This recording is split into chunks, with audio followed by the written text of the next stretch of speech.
Hi everyone, എല്ലാവർക്കും ഫാൽക്കണക്സ് അക്കാഡമിയുടെ YouTube ചാനലിലേക്ക് സ്വാഗതം. എൻ്റെ പേര് റാണി റഷീദ്. സോ നമ്മൾ കഴിഞ്ഞ 2 ക്ലാസ്സസ് ആയിട്ട് നമ്മൾ ഡിഗ്രി ലെവലിൻ്റെ PYQs ആണ് ഡിസ്കസ് ചെയ്യുന്നത്. മെയ് 2-ാം തീയതി ഡിഗ്രി പ്രിലിംസിൻ്റെ എക്സാമിൻ ഡേറ്റ് വന്നിട്ടുണ്ട്. അപ്പോൾ അതനുസരിച്ച് അതിനുള്ള ഒരു ഫൈനൽ റിവിഷൻ ആയിട്ട് അല്ലെങ്കിൽ നമ്മൾ മാത്സ് ഫോക്കസ് ചെയ്തിട്ടുള്ള ഒരു പ്രീവിയസ് ഇയർ ക്വസ്റ്റ്യൻസ് ആണ് നമ്മൾ ഇങ്ങനെ ഈ സീരീസിൽ വർക്കൗട്ട് ചെയ്തുകൊണ്ടിരിക്കുന്നത്. അപ്പം ഇന്നത്തെ നമ്മളുടെ ഒരു സെക്ഷൻ എന്ന് പറഞ്ഞാൽ 2025 ചോദിച്ചിട്ടുള്ള ഡിഗ്രി ലെവൽ എക്സാമിന്റെ പ്രീവിയസ് ഇയർ ക്വസ്റ്റ്യൻസ് ആണ് നമ്മൾ ഡിസ്കസ് ചെയ്യുന്നത്. ഇപ്പൊ റീസെന്റ് ആയിട്ട് ചോദിച്ചിട്ടുള്ള ക്വസ്റ്റ്യൻസ് ആണ്. അപ്പൊ ഏകദേശം ആദ്യത്തെ ക്ലാസ്സിൽ നമ്മൾ പറഞ്ഞ പോലെ തന്നെ സിലബസ് കവർ ചെയ്തിട്ടുള്ള എല്ലാ പോർഷൻസും 20 മാർക്സ് ആണ്. അപ്പൊ സിലബസിൽ നമ്മൾ ആദ്യമേ പറഞ്ഞു സിമ്പിൾ അരിത്തമെറ്റിക് ആയിട്ട് അതിൽ കുറെ ടോപ്പിക്സ് ഉണ്ട്, പിന്നെ മെന്റൽ എബിലിറ്റി ക്വസ്റ്റ്യൻസ് ഉണ്ട്. 2 സെക്ഷൻസും കൂടെ ചേർത്ത് 20 മാർക്സ് ആണ് നമ്മളുടെ എക്സാമിന് മാത്സിന്റെ ക്വസ്റ്റ്യൻ ചോദിക്കുന്നത്. അപ്പൊ അത് കൃത്യമായിട്ട് നമ്മൾ ഒരു സ്റ്റഡി പ്ലാനോട് കൂടി വർക്കൗട്ട് ചെയ്ത് ഡെയിലി ഒരു 5 or 6 ക്വസ്റ്റ്യൻസ് ഒക്കെ നമ്മൾ നിങ്ങളുടെ കംഫോർട്ടബിൾ അനുസരിച്ച് അതനുസരിച്ച് ഓരോ ക്വസ്റ്റ്യൻസിന്റെയും എണ്ണം കൂട്ടി വർക്കൗട്ട് ചെയ്ത് പോവുകയാണെങ്കിൽ നമുക്ക് ഈസി ആയിട്ട് ഒരു 20-ൽ 20 വാങ്ങിക്കാം. പിന്നെ പോയി കഴിഞ്ഞാൽ ഒരു മാക്സിമം 18 മാർക്സ് എങ്കിലും നമുക്ക് മാത്സിന്റെ ആ ഒരു ഭാഗത്തുനിന്ന് നമുക്ക് സ്കോർ ചെയ്യാനായിട്ട് പറ്റും. അപ്പൊ അങ്ങനെ വരുമ്പം ആ ഒരു സെക്ഷനിൽ തന്നെ ഒരു 18 മാർക്സ് നമ്മുടെ കയ്യിൽ കിട്ടുകയാണെങ്കിൽ നമുക്ക് നമ്മുടെ കട്ട് ഓഫിൽ അത് ഇൻഫ്ലുവൻസ് ചെയ്യുകയും ചെയ്യും അല്ലെ. പല ഡിഗ്രി ലെവൽ പ്രിലിംസ് കഴിഞ്ഞ് പല എക്സാമുകൾക്കും അതിലോട്ട് വരുമ്പം company board assistant, university assistant, അങ്ങനെ എക്സെട്ര നമുക്ക് കുറെ എക്സാമുകളുണ്ട് ഈ ഡിഗ്രി ലെവലിനെ ബേസ് ചെയ്തിട്ട്. അപ്പൊ നമ്മുടെ കട്ട് ഓഫ് എന്താണ് ഒരു 60 എങ്കിലും നമ്മളൊരു സേഫ് സോൺ എന്ന് നമുക്ക് പറയാം. അതിൽ കൂടാനായിരിക്കും സാധ്യത, ചിലപ്പോൾ കുറയും. എങ്ങനെയാന്ന് വെച്ചാൽ നമ്മളുടെ പഠിച്ച് നമ്മൾ ആ ഒരു സേഫ് സ്കോറിൽ എത്തി നിൽക്കുക എന്നുള്ളതാണ്. ഓക്കെ, അപ്പം ആദ്യം നമ്മളുടെ ലക്ഷ്യം ഡിഗ്രി ലെവൽ പ്രിലിംസ് ക്വാളിഫൈ ചെയ്യുക എന്നുള്ളതാണ്. അപ്പൊ ഈ മാത്സ് എന്ന് പറയുന്ന സബ്ജക്റ്റ് പെൻഡിങ്ങിന് വെക്കാതിരിക്കുക, ഒരു സബ്ജക്റ്റും പെൻഡിങ്ങിന് വെക്കാതിരിക്കുക. പക്ഷെ മാത്സ് ഒക്കെ ആവുമ്പോൾ നിങ്ങൾ വിചാരിക്കും ലാസ്റ്റിലേക്ക് ചെയ്യാമെന്ന്. ഇല്ല, മറ്റ് സബ്ജക്റ്റുകൾ പഠിക്കുന്നതിന്റെ കൂടെ മാത്സിൽ ഒരു ഡെയിലി ഒരു 5 or 6 ക്വസ്റ്റ്യൻസ് ഒക്കെ വർക്കൗട്ട് ചെയ്യുക. പിന്നെ എപ്പോഴും പറയുന്ന പോലെ ടെസ്റ്റ് സീരീസ് ഒക്കെ അറ്റൻഡ് ചെയ്ത് ഏതൊക്കെ റിസോഴ്സസിൽ നിന്ന് നമുക്ക് ക്വസ്റ്റ്യൻസ് കിട്ടുമോ, അല്ലെങ്കിൽ ഒരു ക്വസ്റ്റ്യൻ തന്നെ പല ഡിജിറ്റ് മാറ്റിയിട്ട് നമുക്ക് തന്നെ പ്രാക്ടീസ് ചെയ്ത് എടുത്ത് ചെയ്യാൻ പറ്റും. അപ്പൊ ഇപ്പം നമുക്ക് 2025 ചോദിച്ചിട്ടുള്ള പ്രീവിയസ് ഇയർ ക്വസ്റ്റ്യൻസ് നമുക്ക് ഡിസ്കസ് ചെയ്യാം. ഓക്കെ, നോക്കിക്കോ. ഫസ്റ്റ് ക്വസ്റ്റ്യൻ എന്താണ്? ഫസ്റ്റ് ക്വസ്റ്റ്യൻ പറഞ്ഞിട്ടുള്ളത് x-4, x-2, x എന്നിവ അഭാജ്യ സംഖ്യകൾ ആണെങ്കിൽ x+2 എന്നത് എന്താണ്? ഒരു സ്റ്റേറ്റ്മെന്റ് വൈസ് പോലെ ഒരു ക്വസ്റ്റ്യൻ നമ്മളോട് ചോദിച്ചിരിക്കുകയാണ്. എന്താണ്? 3 ആൽഫബറ്റ്സ് ചേർത്തിട്ട് ഒരു സീരീസ് പോലെ തന്നിട്ടുണ്ട്. എന്തൊക്കെയാ പറഞ്ഞിട്ടുള്ളത്? x-4, അതുപോലെ x-2, x. ഈ 3 സംഖ്യകളും അഭാജ്യ സംഖ്യകളാണെങ്കിൽ, എന്താണ് അഭാജ്യ സംഖ്യകൾ എന്ന് പറയുന്നത്? ഇംഗ്ലീഷ് നമ്മൾ എന്ത് പറയും? പ്രൈം നമ്പേഴ്സ് എന്ന് പറയും. അതായത് അതിന്റെ ഫാക്ടേഴ്സ് എന്ന് പറയുന്നത് എന്തായിരിക്കും? ഒന്നോ ആ നമ്പർ തന്നെ ആയിരിക്കും. ഇപ്പൊ ഏറ്റവും ചെറിയ പ്രൈം നമ്പർ അല്ലെങ്കിൽ അഭാജ്യ സംഖ്യ എന്ന് പറയുന്നത് ഏതാണ്? 2 ആണ് അല്ലെ. 2 എടുത്ത് നോക്കിക്കഴിഞ്ഞാൽ അതിന്റെ ഫാക്ടേഴ്സ് എന്ന് പറയുന്നത് 1ഉം പിന്നെ അതേ നമ്പർ തന്നെയാണ് 1ഉം 2ഉം. അതുപോലെ അടുത്ത നമ്പർ എടുത്ത് നോക്കി, ഏതാണ്? 3. അതിന്റെ ഫാക്ടേഴ്സ് ഏതാ? 1ഉം 3ഉം മാത്രമാണ്. പിന്നെ 5, 1ഉം 5ഉം മാത്രമാണ് അതിന്റെ ഫാക്ടേഴ്സ് വരുന്നത്. പിന്നെ വരുന്നത് ഏതാണ്? 7. 1ഉം 7ഉം മാത്രമാണ് അതിന്റെ ഫാക്ടേഴ്സ് വരുന്നത്. അതായത് ഏതൊരു നമ്പർ എടുത്താലും അതിന്റെ ഘടകങ്ങൾ അല്ലെങ്കിൽ അതിന്റെ മൾട്ടിപ്ലൈ ചെയ്യാൻ പറ്റുന്നത്, ഇപ്പൊ 1 × 7 അതിന്റെ ഘടകങ്ങൾ എന്ന് പറയുമ്പോൾ ഏതായിരിക്കും? 7ന്റെ ഏതാണ് ഫാക്ടേഴ്സ്? 1ഉം 7ഉം. അപ്പം 1ഉം ആ നമ്പർ ഇറ്റ്സെൽഫ് അതേ നമ്പരും കൂടി മാത്രം വരുന്ന ഫാക്ടേഴ്സ് വരുന്ന സംഖ്യകളാണ് എന്ത്? പ്രൈം നമ്പേഴ്സ് അല്ലെങ്കിൽ അഭാജ്യ സംഖ്യകൾ എന്ന് പറയുന്നത്. നമ്മൾ ലോവർ ക്ലാസ്സസിലൊക്കെ പഠിച്ചിട്ടുള്ള കാര്യങ്ങൾ തന്നെയാണ്. ഓക്കെ, അപ്പൊ ഇവിടെ നമ്മളുടെ ക്വസ്റ്റ്യനകത്ത് എന്താ പറഞ്ഞിട്ടുള്ളത്? x-4, x-2, x. അപ്പം ഈ 3 എണ്ണവും നമ്മൾ പ്രൈം നമ്പേഴ്സ് ഇട്ട് നോക്കിക്കഴിഞ്ഞാൽ ഇത് 3ഉം അഭാജ്യ സംഖ്യകളാണെന്ന് നമ്മളോട് പറഞ്ഞിട്ടുണ്ട്. അങ്ങനെയാണെങ്കിൽ x+2 എന്നത് ഈ പറഞ്ഞിരിക്കുന്നതിൽ ഏത് ഓപ്ഷൻസ് വരും? ഓപ്ഷൻ എ എന്താണ്? ഈ x+2 എന്ന് കണ്ടുപിടിക്കുന്നത് ഒരു അഭാജ്യ സംഖ്യയാണോ? അല്ലെങ്കിൽ ബി ഓപ്ഷൻ ഒരു ഭാജ്യ സംഖ്യയും അതേസമയം ഒരു പൂർണ്ണ സംഖ്യയുടെ വർഗവുമാണോ? അല്ലെങ്കിൽ മൂന്നാമത്തത് ഒരു ഭാജ്യ സംഖ്യയും അതേസമയം ഒരു പൂർണ്ണ സംഖ്യയുടെ വർഗമല്ലാത്തതുമാണ്? അല്ലെങ്കിൽ ഓപ്ഷൻ ഡി എന്താ? ഒരു ഭാജ്യ സംഖ്യയും അതേസമയം 5ന്റെ ഒരു ഗുണിതവുമാണ്. അപ്പൊ ഈ രീതിയിലുള്ള ക്വസ്റ്റ്യൻസ് നമ്മൾ പ്രതീക്ഷിച്ചിട്ട് പോകണം. കാരണം ഓരോ ടൈമിലും PSCയുടെ ക്വസ്റ്റ്യൻ പേപ്പേഴ്സ് എന്ന് പറയുന്നത് അപ്ഡേറ്റഡ് ആണ്, ലെവലപ്പ് ചെയ്തുകൊണ്ടിരിക്കുകയാണ്. അപ്പം നമ്മളെ കുഴപ്പിക്കുന്ന കൺഫ്യൂസ് ചെയ്യിക്കുന്ന ക്വസ്റ്റ്യൻസും നമുക്ക് ചോദിക്കാൻ സാധ്യതയുണ്ട്. അപ്പം ഈ ക്വസ്റ്റ്യൻസ് ഒക്കെ നമ്മൾ എക്സ്പീരിയൻസ് ചെയ്യണമെങ്കിൽ എന്താ, മുന്നേ ഉള്ള ഒരു പ്രീവിയസ് ഇയർ ക്വസ്റ്റ്യൻസ് നമ്മൾ വർക്കൗട്ട് ചെയ്ത് നോക്കണം. ടെസ്റ്റ് സീരീസ് ഒക്കെ എടുത്ത് ചെയ്ത് കഴിയുമ്പോൾ നമുക്ക് ആ ഒരു എക്സ്പീരിയൻസ്ഡ് ആവും. നമ്മൾ ആ ക്വസ്റ്റ്യൻസ് പ്രാക്ടീസ് ചെയ്ത് നമുക്കൊരു എക്സ്പീരിയൻസ് ഉണ്ടാകും. അതാണ് PYQസിന്റെ ഇമ്പോർട്ടൻസ് എന്ന് പറയുന്നത്. ഓക്കെ, അപ്പൊ ഇവിടെ നമുക്ക് എന്ത് ചെയ്യാം, ഈ എക്സ് എന്ന് പറയുന്ന ഒരു പ്രൈം നമ്പർ നമ്മളിപ്പോൾ കൺസിഡർ ചെയ്താൽ അതിൽ നിന്നും 2 കുറച്ചതാണ് ഇപ്പോഴും വരുന്നത്, 4 കുറയ്ക്കുന്നതാണ് ഇപ്പോൾ വരുന്നത്. അപ്പൊ നമുക്കറിയാം 2, 3, 5, 7 ഈ നമ്പേഴ്സ് ഒക്കെ അറിഞ്ഞ് ചെയ്ത് നോക്കുന്നവർക്കാണെങ്കിൽ പെട്ടെന്ന് ഉത്തരം കിട്ടും. അപ്പൊ ആദ്യം നമ്മൾ പ്രൈം നമ്പർ എന്താണെന്നുള്ളത് അല്ലെങ്കിൽ അഭാജ്യ സംഖ്യകൾ എന്താണെന്നുള്ളത് ആദ്യമേ നമുക്കറിയണം. അങ്ങനെയാണെങ്കിൽ നമ്മൾക്ക് ഈ നമ്പേഴ്സ് ഇവിടെ ഇട്ട് നമുക്ക് സോൾവ് ചെയ്ത് നോക്കാം. ഇപ്പൊ എക്സിന് നമ്മൾ എന്ത് കൊടുത്തു, 7 കൊടുത്തു കഴിഞ്ഞാൽ 7 ഒരു പ്രൈം നമ്പറാണ്, ഒരു അഭാജ്യ സംഖ്യയാണ്. ഇനി x-2 എന്ന് പറയുമ്പോൾ 7ൽ നിന്ന് 2 കുറയുമ്പോൾ 5. പിന്നെ x-4 എന്ന് പറയുമ്പോൾ x നമ്മൾ 7 ആണ് ഒരു പ്രൈം നമ്പർ അല്ലെങ്കിൽ അഭാജ്യ സംഖ്യ ആയിട്ട് എടുത്തിട്ടുള്ളത്. അപ്പൊ 7 - 4 എന്ന് പറയുമ്പോൾ 3. അപ്പൊ ഇത് 3 ആയില്ലേ, 3, 5, 7. ഇനി എന്താണ് ഈ x+2 എന്നത് എന്താണ് എന്നാണ് നമ്മളോട് ചോദ്യം. അപ്പൊ x+2 എന്ന് പറയുന്നത്, x നമുക്ക് 7 ആണെങ്കിൽ x+2 എന്ന് പറയുന്നത് 7 + 2 അതായത് 9. ഈ 9 എന്ന് പറയുന്നത് ഏതായിരിക്കും ഈ കൂട്ടത്തിൽ ഈ കൊടുത്തിരിക്കുന്ന 4 ഓപ്ഷൻസിൽ ഏതായിരിക്കും ഈ 9 എന്ന് പറയുന്ന സംഖ്യ വരുന്നത്? ഓക്കെ, ഫസ്റ്റ് ഓപ്ഷൻ അല്ല, കാരണം 9 എന്ന് പറയുന്നത് ഒരു അഭാജ്യ സംഖ്യ അല്ല. കാരണം എന്താ, 9ന്റെ ഫാക്ടേഴ്സ് എന്ന് പറയുന്നത് 1 ഉണ്ട്, 3 ഉണ്ട്, 9 ഉണ്ട്. അപ്പൊ ഇതൊരു ഭാജ്യ സംഖ്യയാണ് അല്ലെങ്കിൽ കോമ്പോസിറ്റ് നമ്പറാണ്. ഇംഗ്ലീഷിൽ പറഞ്ഞാൽ കോമ്പോസിറ്റ് നമ്പറാണ്.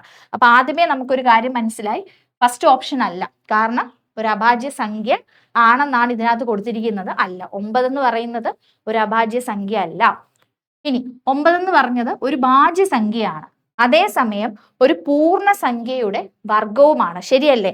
ഈ 9 എന്ന് പറയുന്നത് 3 എന്ന് പറയുന്ന ഒരു പൂർണ്ണ സംഖ്യയുടെ വർഗമാണ്. അതായത് 3 × 3 ആണ് 9. 3ന്റെ സ്ക്വയർ ആണ് 9 എന്ന് പറയുന്നത്. അതാണ് വർഗം. വർഗം എന്ന് പറഞ്ഞാൽ സ്ക്വയർ. 3 × 3, 3ന്റെ സ്ക്വയർ ആണ് 9. അപ്പൊ ഏതാണ് ആൻസർ വരുന്നത്? സെക്കൻഡ് ഓപ്ഷൻ ആണ് ആൻസർ വരുന്നത്. അതായത് ഓപ്ഷൻ ബി, ഒരു ഭാജ്യ സംഖ്യയും അതേസമയം ഒരു പൂർണ്ണ സംഖ്യയുടെ വർഗവുമാണ്. അതായത് ഓപ്ഷൻ 2 ആണ് നമുക്ക് ആൻസർ വന്നിരിക്കുന്നത്, ഓപ്ഷൻ ബി.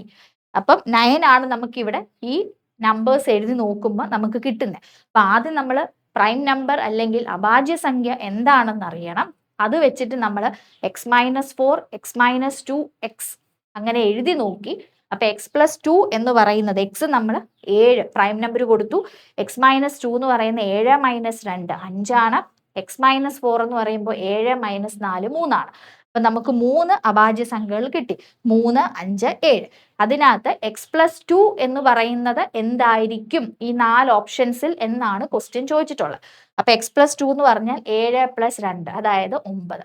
ഈ 9 എന്ന് പറയുന്ന സംഖ്യ എന്താ, ഒരു ഭാജ്യ സംഖ്യയാണ്. കാരണം കോമ്പോസിറ്റ് നമ്പർ, കാരണം അതിന് 1ഉം 9ഉം കൂടാതെ മറ്റൊരു ഫാക്ടറും കൂടി ഉണ്ട്. ഏതാണ്? 3. അപ്പം സെക്കൻഡ് ഓപ്ഷനിൽ ഒരു കണ്ടീഷൻ ഓക്കെയാണ്, ഒരു ഭാജ്യ സംഖ്യയാണ്. അതുപോലെ തന്നെ പൂർണ്ണ സംഖ്യയുടെ വർഗമാണെന്ന് പറഞ്ഞിട്ടുണ്ട്. വർഗം എന്ന് പറഞ്ഞാൽ സ്ക്വയർ. 3 എന്ന് പറയുന്ന 3 എന്ന് പറയുന്ന നമ്പറിന്റെ വർഗമാണ്. അതായത് 3 × 3 9. അപ്പൊ ഈ 2 കണ്ടീഷനും ഓക്കെ ആണ്. അപ്പൊ ഏതാണ് ആൻസർ വന്നത്? ഓപ്ഷൻ ബി, ഒരു ഭാജ്യ സംഖ്യയും അതേസമയം ഒരു പൂർണ്ണ സംഖ്യയുടെ വർഗവുമാണ്. അപ്പം ഈ ഒരു ക്വസ്റ്റ്യൻ തന്നെ ഇത്രയും സ്റ്റെപ്പുകളൊന്നും എഴുതേണ്ട കാര്യമില്ല, കാരണം പ്രൈം നമ്പേഴ്സ് എന്താണെന്ന് അറിയാം. പെട്ടെന്ന് 3 പ്രൈം നമ്പേഴ്സ് അവിടെ എക്സ് വെച്ചിട്ട് 2ഉം 4ഉം ഒക്കെ കുറഞ്ഞു വരുന്ന നമ്പേഴ്സ് നമുക്കറിയാം. x+2 9 ആണെന്നും കിട്ടി. അതിനകത്ത് ഓപ്ഷൻസിൽ കമ്പയർ ചെയ്യുമ്പോൾ 9 അഭാജ്യ സംഖ്യ അല്ല എന്ന് നമുക്കറിയാം. അത് വെച്ചിട്ട് നമ്മൾ ഓപ്ഷൻസ് ആദ്യത്തെ എല്ലാം എലിമിനേറ്റ് ചെയ്തു. പിന്നെ കോമ്പോസിറ്റ് നമ്പർ, അതായത് ഭാജ്യസംഖ്യയാണ്, 3 എന്ന് പറയുന്ന നമ്പറിന്റെ വർഗവുമാണ്, അതായത് സ്ക്വയറുമാണ്. ഓക്കെ, അപ്പൊ അത്യാവശ്യം ചിന്തിക്കാനും സമയം കൺസ്യൂം ചെയ്യുന്ന രീതിയിലുള്ള ക്വസ്റ്റ്യൻസ് ആണ് നമ്മൾ ഡിഗ്രി ലെവലിനൊക്കെ നമ്മൾ പ്രതീക്ഷിക്കേണ്ടത്. കുറച്ച് ഡെപ്തിൽ നമ്മൾ ചിന്തിച്ച് എഴുതേണ്ട ക്വസ്റ്റ്യൻസ് ആണ്. ഇതേ രീതിയിൽ ഇതിന്റെ കുറച്ചും കൂടെ ലെവലപ്പ് ആയിട്ടുള്ളത് പ്രതീക്ഷിച്ചിട്ട് വേണം നമ്മൾ ഈ എക്സാം അറ്റൻഡ് ചെയ്യാനായിട്ട് പോകാൻ.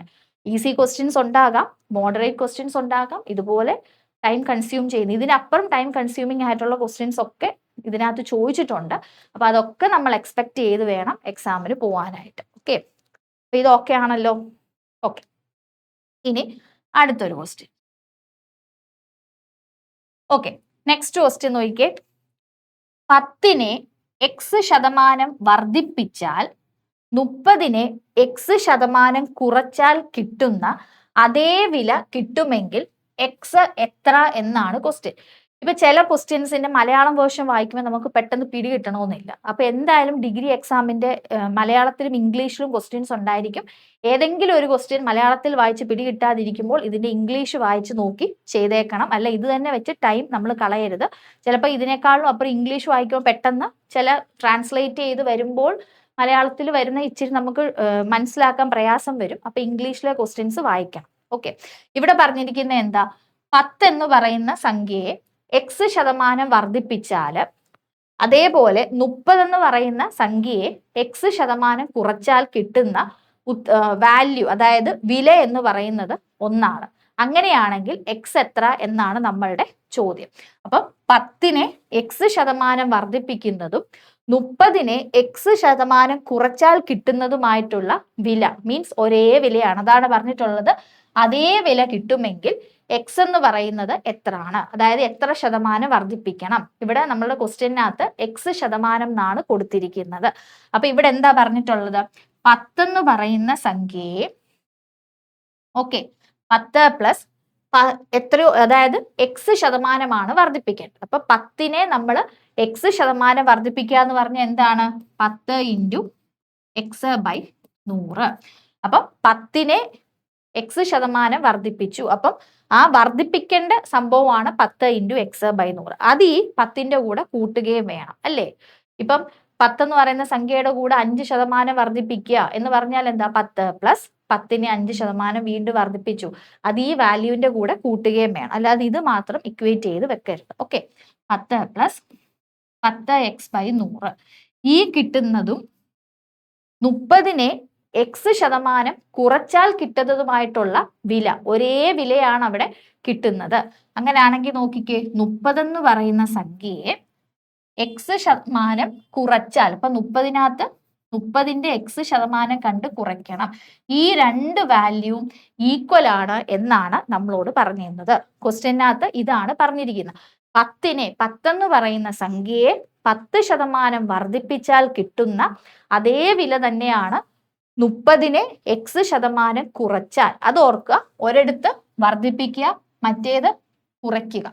ഓക്കെ, അപ്പൊ ഈ രണ്ട് വിലയും തുല്യമാണ് എന്നാണ് ക്വസ്റ്റ്യനകത്ത് പറയുന്നത്. അതേ വില കിട്ടുമെങ്കിൽ എന്ന് പറഞ്ഞാൽ ഇത് രണ്ടും ഈക്വൽ ആണ്. അപ്പൊ ഈ രണ്ട് സൈഡും ഇക്വേറ്റ് ചെയ്തിട്ട് വേണം നമ്മൾ എന്ത് കണ്ടുപിടിക്കാൻ, എക്സ് എന്ന് പറയുന്നതിന്റെ വില കണ്ടുപിടിക്കാനായിട്ട്.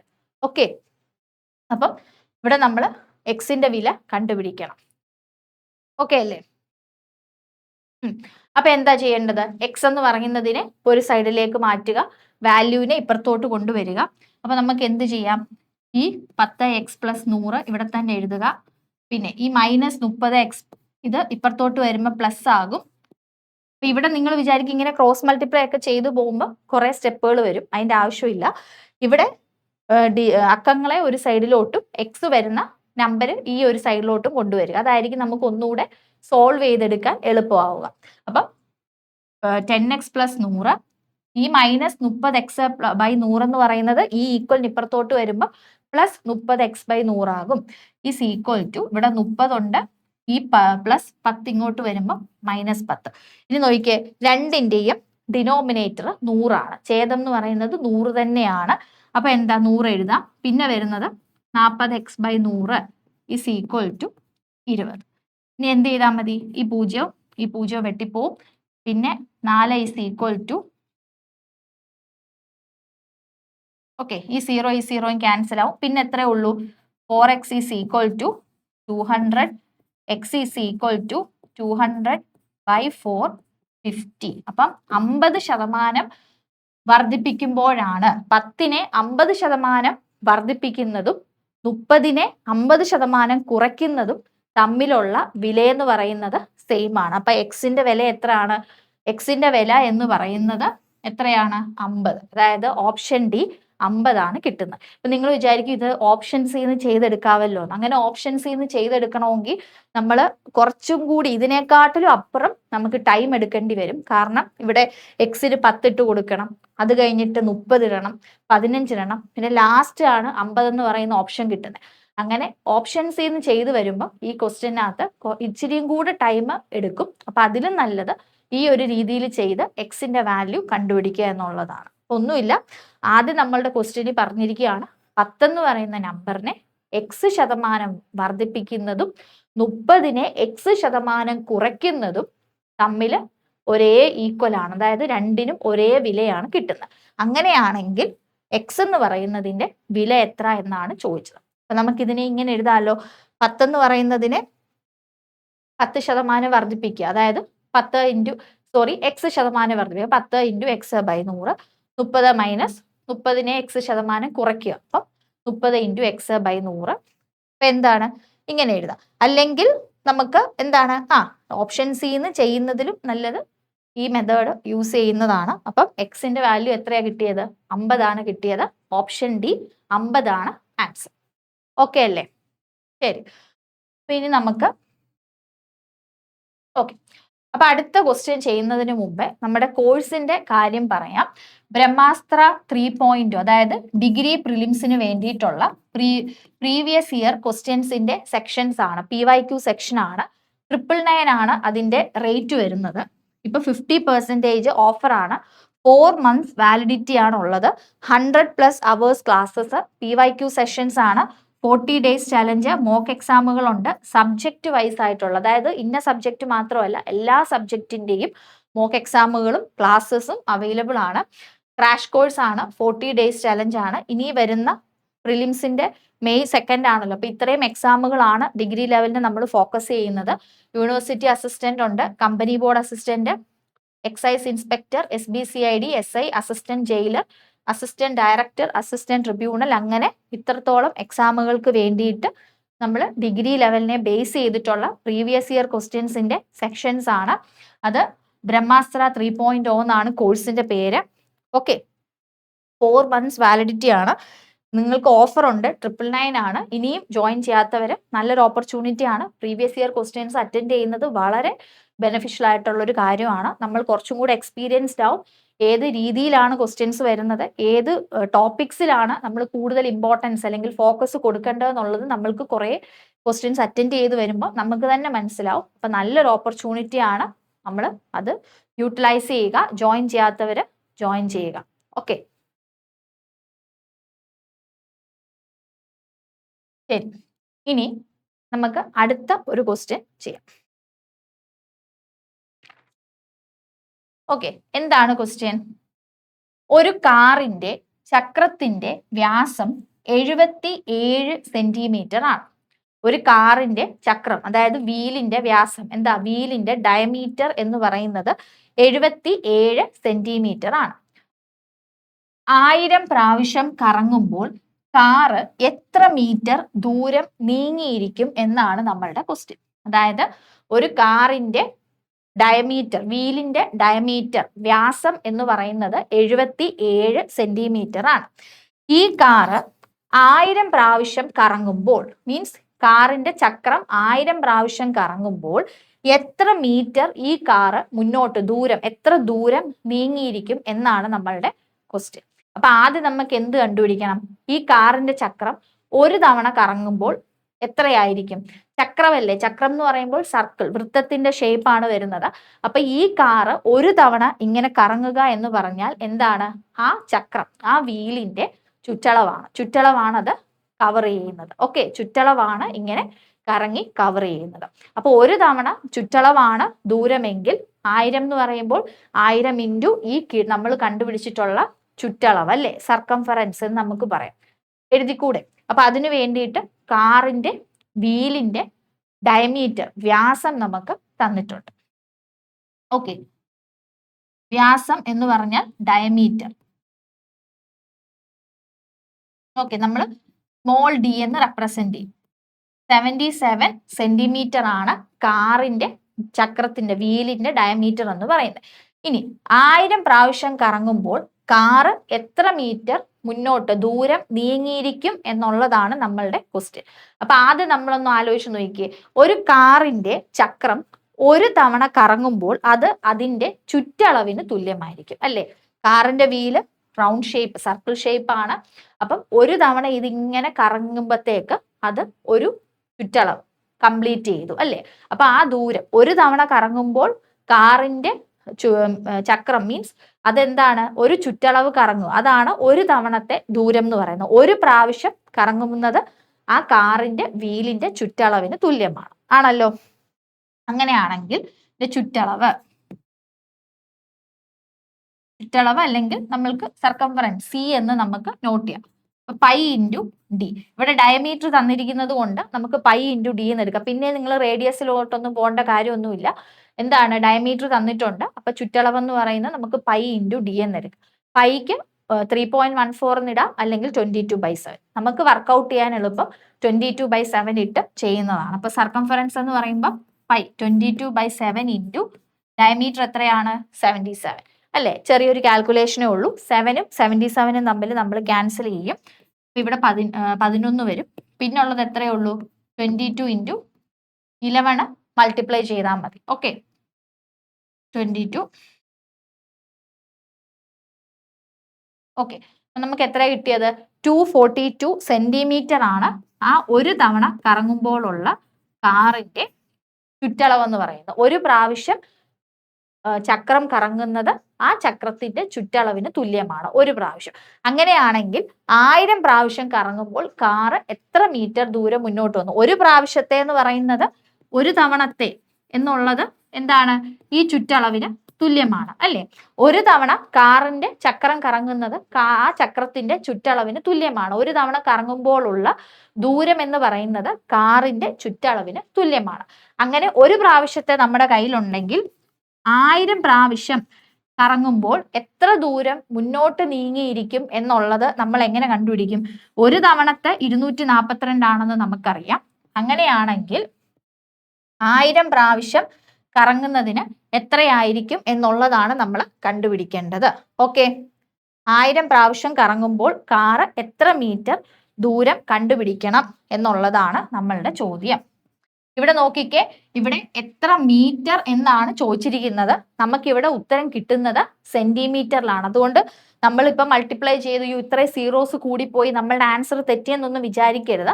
ഇതുപോലുള്ള പ്രോബ്ലത്തിന്, അതായത് ഈ ടൈം ആൻഡ് ഡിസ്റ്റൻസിൽ നിന്നൊക്കെ വരുന്ന പ്രോബ്ലത്തിൽ നിന്ന് എപ്പോഴും നമ്മൾ യൂണിറ്റുകൾ ശ്രദ്ധിച്ചിരിക്കണം. യൂണിറ്റുകൾ ഒരുപോലെ ആയിരിക്കണം. നമ്മളുടെ ക്വസ്റ്റ്യൻ ചോദിച്ചിരിക്കുന്നത് എത്ര മീറ്റർ ദൂരം എന്നാണ് ചോദിച്ചിരിക്കുന്നത്. പക്ഷെ നമ്മളിപ്പോൾ ഇവിടെ കണ്ടുപിടിച്ചത് സെന്റിമീറ്ററിലാണ്. കാരണം വ്യാസം, ഡയമീറ്റർ നമ്മളുടെ ക്വസ്റ്റ്യനിൽ തന്നിരിക്കുന്നത് സെന്റിമീറ്റർ ആയതുകൊണ്ട് നമ്മൾ ഇവിടെ സെന്റിമീറ്ററിൽ കണ്ടുപിടിച്ചു. കുഴപ്പമില്ല. 1000 പ്രാവശ്യം ഇപ്പൊ നമ്മൾ കറങ്ങുന്ന എത്രയാണ്? 242 3 സീറോസ് സെന്റിമീറ്റർ വന്നു. നമുക്ക് മീറ്ററിൽ മതി. നമുക്കറിയാം 1 മീറ്റർ എന്ന് പറയുന്നത് എത്രയാണ്? 1000 സെന്റിമീറ്റർ ആണെന്ന് നമുക്കറിയാം. അപ്പൊ എന്ത് ചെയ്താൽ മതി? മീറ്ററിൽ വരുമ്പം ഇതിനെ 1000 കൊണ്ട് ഡിവൈഡ് ചെയ്താൽ നമുക്ക് എത്ര കിട്ടും? 1000 അല്ലല്ലോ, 1 മീറ്റർ എന്ന് പറയുന്നത് എത്രയാണ്? 100 സെന്റിമീറ്റർ ആണ് അല്ലേ? ഇവിടെ ഞാൻ 1000 എന്ന് എഴുതി വെച്ചിരിക്കുന്നത്. ഇപ്പം 1 മീറ്റർ എന്ന് പറയുന്നത് 100 സെന്റിമീറ്റർ ആണ്. ഞാൻ കിലോമീറ്റർ എന്നുള്ള ചിന്തയിൽ എഴുതിയതാ കേട്ടോ. അപ്പം നമുക്ക് മീറ്ററിലാണ് വേണ്ടുന്നത്. അപ്പൊ സെന്റിമീറ്ററിൽ വേണം. സോ നമുക്ക് എത്രയാണ് കിട്ടിയത്? 2420 മീറ്റർ എന്നാണ് കിട്ടിയത്. അപ്പൊ ഏതാണ് ആൻസർ വരുന്നത്? ഓപ്ഷൻ എ 2420 മീറ്റർ ആണ്. അപ്പൊ നമ്മൾ വിചാരിക്കും, പെട്ടെന്ന് യൂണിറ്റ് ശ്രദ്ധിക്കാതെ ഇത്രയും സീറോസ് ഉണ്ടല്ലോ, ഉത്തരം ആൻസറിൽ ഇല്ലല്ലോ, ഓപ്ഷൻസ് ഇല്ല, എന്ത് പറ്റി, മിസ്റ്റേക്ക് ആണോ എന്നൊക്കെ വിചാരിക്കും. അല്ല, ഇതേ വരുന്ന ടൈപ്പ് യൂണിറ്റ് ക്വസ്റ്റ്യൻസിന്, ടൈമർ ഡിസ്റ്റൻസ് ഒക്കെ വരുന്ന ഭാഗത്തെ ക്വസ്റ്റ്യൻസിന് നമ്മൾ യൂണിറ്റുകൾ ശ്രദ്ധിച്ച് എഴുതുക. മീറ്ററിലാണോ ചോദിച്ചിരിക്കുന്നത്, കിലോമീറ്ററിലാണോ ചോദിച്ചിരിക്കുന്നത് എന്നൊക്കെ ഉള്ളത് ഒന്ന് നോട്ട് ചെയ്തിട്ട് ചെയ്യുക. അപ്പൊ ഇവിടെ നമുക്ക് ഡയമീറ്റർ സെന്റിമീറ്ററിൽ തന്നിരുന്നത് കൊണ്ട് നമ്മൾ എന്ത് ചെയ്തു? സെന്റിമീറ്ററിലാണ് നമ്മൾ ഫൈനലി ദൂരം എഴുതിയത്. നമ്മൾക്ക് വേണ്ടുന്നത് എത്ര മീറ്റർ ദൂരം മുന്നോട്ട് പോയി എന്നുള്ളതാണ്. അപ്പൊ നമുക്കറിയാം 1 മീറ്റർ എന്ന് പറയുന്നത് 100 സെന്റിമീറ്റർ ആണ്. അപ്പൊ ഇതിനെ 100 കൊണ്ട് ഡിവൈഡ് ചെയ്താൽ മതി, നമുക്ക് മീറ്ററിൽ ഉത്തരം കിട്ടും. അപ്പൊ ഏതാണ് ആൻസർ വന്നത്? ഓപ്ഷൻ എ 2420 മീറ്റർ ആണ് നമ്മളുടെ ആൻസർ വന്നത്. അപ്പൊ ഇവിടെ ശ്രദ്ധിക്കേണ്ട ഒരു കാര്യം എന്തായിരുന്നു? 1000 പ്രാവശ്യം കറങ്ങുന്നതിന് നമ്മൾ ആദ്യം ചെയ്തത് ഒരു തവണ ആ കാറിന്റെ വീല് കറങ്ങുക എന്ന് പറയുന്നത് ആ കാറിന്റെ വീലിന്റെ ചുറ്റളവിന് തുല്യമാണ്. ഒരു പ്രാവശ്യം ഇങ്ങനെ കറങ്ങി പോകുന്ന ദൂരം എന്ന് പറയുന്നത് കാറിന്റെ വീലിന്റെ ചുറ്റളവിന് തുല്യമാണ്. അങ്ങനെയാണെങ്കിൽ ഒരു പ്രാവശ്യത്തെ ഇത് നമുക്കറിയാമെങ്കിൽ എത്ര ദൂരം പോകുന്നു എന്നറിയാമെങ്കിൽ 1000 പ്രാവശ്യത്തെ നമുക്ക് കണ്ടുപിടിക്കാമായിരുന്നു. അതായിരുന്നു ഇതിനകത്ത് ശ്രദ്ധിക്കേണ്ട ഒരു കാര്യം. ഓക്കെ,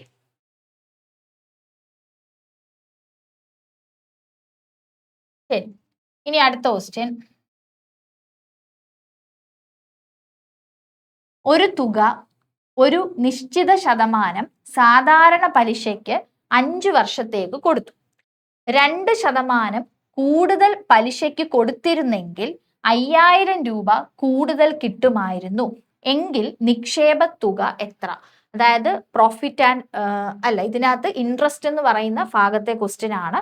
നമ്മൾ പറഞ്ഞില്ലേ, സിമ്പിൾ ഇൻട്രസ്റ്റ് എന്ന് പറയുന്ന ടോപ്പിക് ഉണ്ട്, കോമ്പൗണ്ട് ഇൻട്രസ്റ്റ് എന്ന് പറയുന്ന ടോപ്പിക് ഉണ്ട്. അതിനകത്ത് ഇൻട്രസ്റ്റ് ഭാഗത്തെ ക്വസ്റ്റ്യൻ ആണ് ചോദിച്ചിരിക്കുന്നത്. ഇവിടെ നമുക്ക് കണ്ടുപിടിക്കേണ്ടത് പ്രിൻസിപ്പൽ എമൗണ്ട് ആണ്, അതായത് നിക്ഷേപ തുകയാണ് നമുക്ക് ഇവിടെ കണ്ടുപിടിക്കേണ്ടത്. അതിന് എന്തൊക്കെയാ പറഞ്ഞിട്ടുള്ളത്? ഒരു തുക ഒരു നിശ്ചിത ശതമാനം സാധാരണ പലിശയ്ക്ക്, അതായത് സിമ്പിൾ ഇൻട്രസ്റ്റിലെ ചോദ്യമാണ്. സിമ്പിൾ ഇൻട്രസ്റ്റ് അതായത് സാധാരണ പലിശയ്ക്ക് ഒരു നിശ്ചിത തുക എന്ന് പറയുന്നത് 5 വർഷത്തേക്ക് കൊടുത്തു. എത്ര തുകയാണെന്ന് നമുക്കറിയില്ല, ആ തുകയാണ് നമുക്ക് കണ്ടുപിടിക്കേണ്ടത്.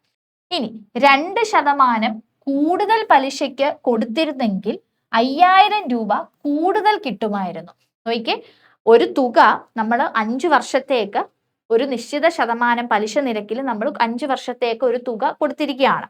ഇതേ തുക 2% കൂടുതൽ പലിശയ്ക്ക് കൊടുത്തിരുന്നുവെങ്കിൽ നമ്മൾക്ക് 5000 രൂപ കൂടുതൽ കിട്ടുമായിരുന്നു. മനസ്സിലായോ? ഈ കിട്ടുന്ന 5000 രൂപ എന്ന് പറയുന്നത് എന്താണ്? പലിശ ഇനത്തിലുള്ള 5000 രൂപയാണ്.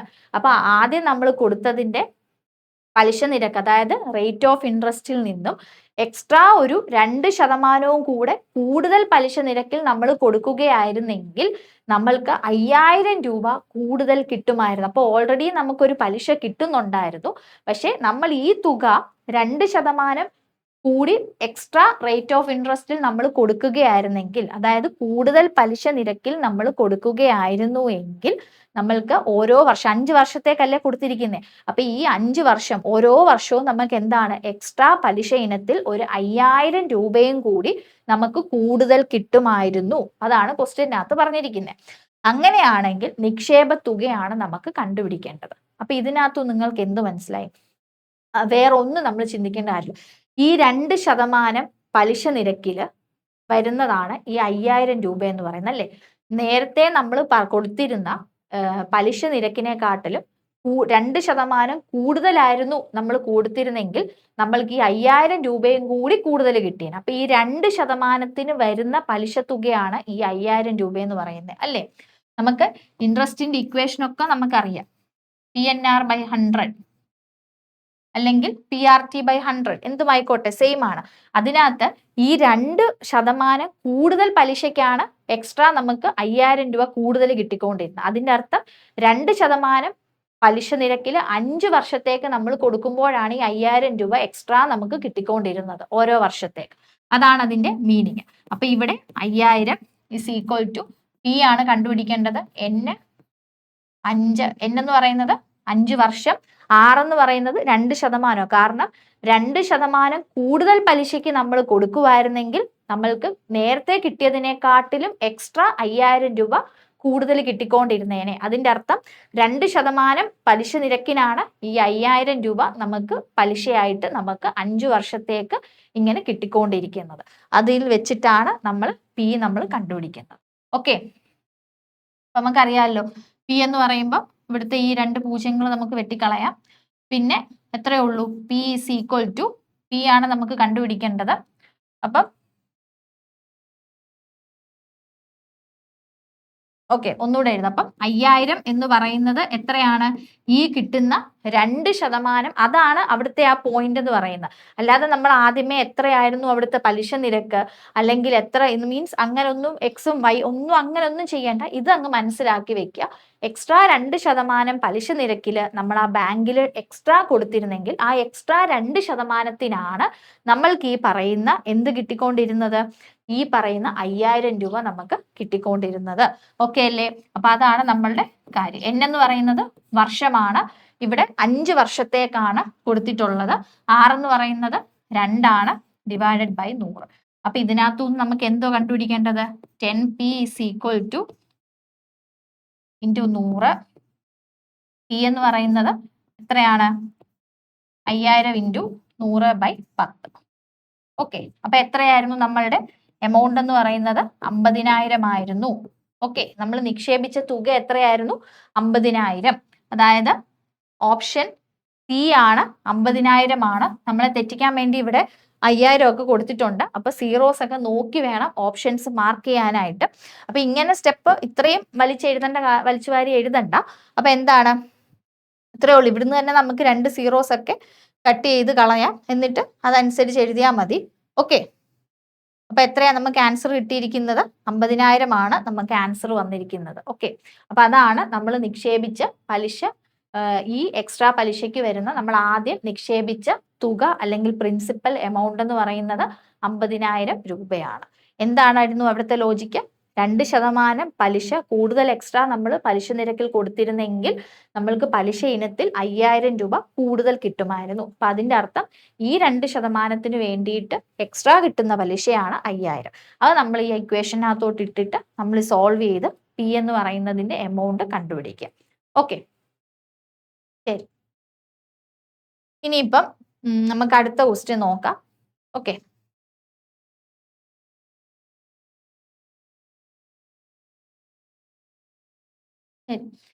ഇനി അടുത്തൊരു ക്വസ്റ്റ്യൻ. 3 സംഖ്യകളുടെ അനുപാതം 3:4:5 ആണ്. അതായത് 3 സംഖ്യകളുണ്ട്. ആ 3 സംഖ്യകളുടെ റേഷ്യോ അല്ലെങ്കിൽ പ്രപ്പോർഷൻ എന്ന് പറയുന്നത് 3:4:5 ആണ്.